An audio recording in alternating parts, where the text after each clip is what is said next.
Okay, great. So we're to the phase now where we're going to talk about being finished with radiation. But there's a couple different ways to think about that.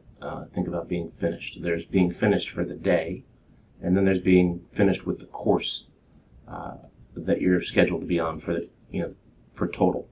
So daily, uh, important to help me to put things in place that became part of that day, because it's a big lift logistically. It's daily or every other day to go. It can be weeks. The course schedule can last weeks, if not months. In my case, it was weeks each event. And so what I did was, when each day ended, I figured out things that I might not normally be doing, but I thought would be good to put in as just, I'm going to do this. It's just going to be incorporated in. So stopping at a 7-Eleven on the way home and getting a Slurpee or something like that, I just made it part of the process. Why? Because it's important, I think, to have something like that, whether it's a stop at a park or go for a walk, some sort of treat that you give yourself that would be helpful for the day.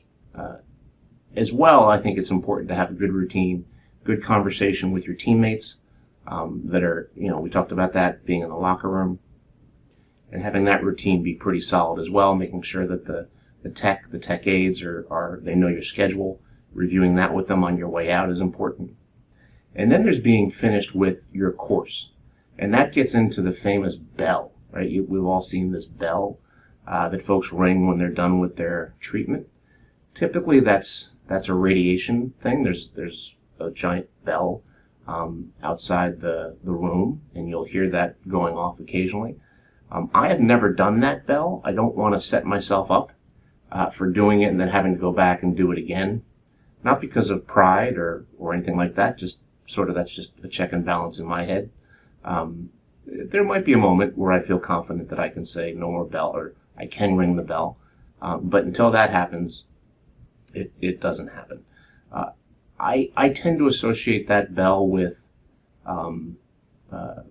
women and breast cancer, but I saw just as many guys ringing that bell as women, so that was wrong on my part to think that way. and it's a big deal. I mean, it's an emotional moment too for folks. And you see people ringing that bell from children straight up through octogenarians and etc. And I certainly got caught up in those moments as well for people. Very very important to see people have that moment. And you can participate in that as much as you would like or as little as you'd like. But just, I think it's important that you're prepared for it, because out of nowhere you're dealing with a very emotional scene that isn't really yours, but you're there, you're living it. So I think that's one good thing to think of when you're finished. And then the last thing to think about when you're finished, tying it all together, is a good sit down with your radiation oncologist, coordinating with your oncologist team generally. And that takes a few weeks to come together. Really important, and sort of button up that process for yourself, and feel like you know what you wanted to accomplish going into it, and where what you did or didn't accomplish coming out of it, where there might be a gap, and then explore that gap with both sets of doctors, radiation and regular oncologist teams.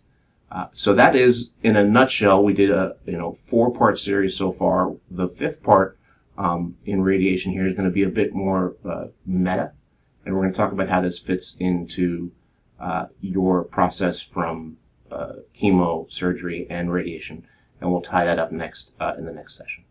Thanks.